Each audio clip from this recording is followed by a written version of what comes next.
Hi, I'm Damon from Joie. I'm going to show you today how to use the Spin 360 in rearward facing mode right the way from the start with all the inserts in to fully removing those out. So of course, best thing to start with, if we're in a 5-door vehicle, is rotate the seat towards us so we've got better access to the system itself for loading the children in. And if the harness is done up like on this one, or we've forgotten to lengthen it before, depress the button on the front section there, put your finger below the pads, pull forwards and downwards to extend those as long as possible, and then either just drop those over the sides, or of course we can utilise the ready-made harness holders on the sides here that will help hold those out the way as we're loading the child in there. So I'll start off with a small baby. So of course, as we come to the vehicle, we can dip underneath the roof line to load little ones straight into the seat itself. Now, once we've got the child in situ, we want to then just meet these two buckles together, and they'll just overlap ever so slightly and clip into the buckle. So of course the benefit here is with making the harness nice and long before we got the child to the vehicle, it's very easy to connect in there. What we then want to do is pull up as much of the slack as we can away from the lower clothing section here to then pull the harness nice and tight. So that's really your first sort of stage. What we then want to do is ensure that the pads are fully down and the child is positioned correctly in the seat itself and get any residual slack out. So give it a nice little pull there, and what we're looking for is 2 fingers flat on the child's shoulder and a little bit of a wiggle there. So that's tight enough but not too tight, pads are correctly positioned, etc. And of course, as the children gradually grow, we are going to start to move all these inserts out. So we'll show you that the best routine for getting the child out here is don't undo the buckle to start with. That is a fatal mistake many make, and that ends up twisting harnesses, etc., and making a bit of a mess. So depress the button at the front, finger below the pads, pull forwards and downwards to make it nice and long, eject the buckle and say either just drop over the sides or drop into the nice little ready prepared harness holders that we've got at the side of the seat itself. So that's then of course allowing us then the ability to get the child out, and if we need to, we can dip under the roof line to remove. Now, as we move on to a larger child, so this sort of child, as we place him in there again, or her of course, we can place into the vehicle, drop straight on in there. And as we're starting to look here, with this one we're getting towards the borders of taking the head section out. So very easy to do. If we had got the child, we can easily remove. Just 2 little press studs at the very back of the insert itself, so we can very quickly and easily remove that out to then place the child back in situ. Get the pads over the shoulder, and if necessary, as the child's gradually growing, like here, we will just lift the headrest up 1 position, so very easy to do, like so, to give that extra little bit of room for the shoulders where the headrest section is there.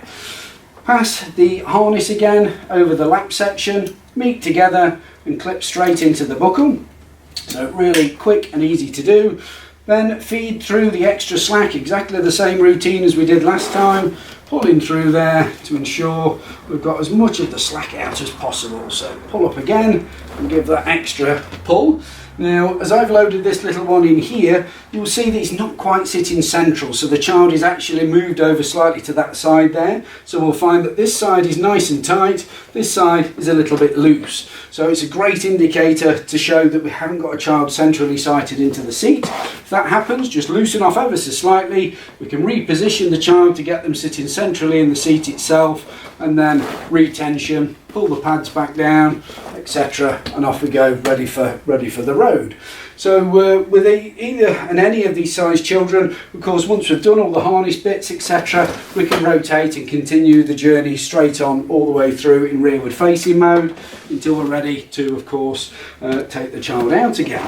Now, with further progression, so insert wise, the head section would tend to come out somewhere around about 6 months.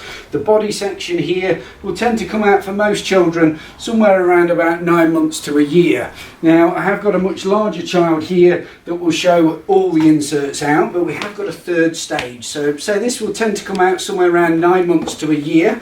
We can still leave that wedge section in there up to and over 12 months to 15 months if necessary, to help with the angle to keep the child at a more reclined position until their neck is strong enough. Because as we take this out, we are a much straighter and much more upright sort of seating position that does really require the child's neck to be stronger to stop the head nodding forwards. So as we move the next child in there, I'll just automatically move that up. I'll yet again use the lovely little harness holders there at the side of the seat, so just get those positioned right over there. The shoulder pads, if we need to, we can always tuck under the headrest to again make entry and exit a lot easier. Now, again, bringing a much bigger child in there, one of the great beauties with the rotating seats is, of course, again, the ease of access, and of course, I'm keeping my back nice and straight as I can take the child's head straight underneath and pop them straight into the seat itself. As this is the first time I've fitted this child, we'll now just set the headrest system to make sure that's at the correct height. So we've got it just above the child's shoulder, like so. Once we've got them in there, check that they're sitting centrally. As you'll see here, I can just get a hand inside on this side, whereas on this side I can get sort of 3 fingers down. So we can see that the child is sitting not quite centrally. So ensure that the child is sitting centrally in the seat. We'll make sure that the harnesses are perfectly adjusted to both sides of the child's shoulders. Meet them together again, clip it straight in, pull through the additional slack, so we're getting it up away from the lower clothing, and then pull through the slack. Readjust the chest pads and get rid of any further slack out of there until, again, 2 fingers, we just pop those in at the shoulder, 2 fingers and a wiggle, both are even, so we know the child is sitting centrally in there, we're ready to rotate around. For larger children like this, of course, if they're asleep, you may need just to move their feet a little bit as we rotate. For children, of course, that are awake, they'll naturally move their feet out. We would just reposition and adjust their feet accordingly. The majority of children, when they're rearwards facing, will sit cross-legged like this. Some will sit with their feet straight up the seat, and others will just sit with their feet against the back. Now, there are, at the end of the day, it's the child's choice. As they grow, they'll gradually adjust to what is the most comfortable position for them. For my own daughter, it was always cross-legged that she seemed to choose. Now, with the spin, we have got the option to create additional space in the vehicle. Now, this can't be used in all cars. Some vehicles, the seat angle and the friction between the base, the product will automatically retract in on its safety system. But with the larger children, they will usually keep their feet, etc., up here, which can hold it into position. There's no fear of entrapment due to, of course, where their legs are going. And as you can see, there's no chance of them getting their feet down into the gap systems, no matter which sort of method of seating they actually employ.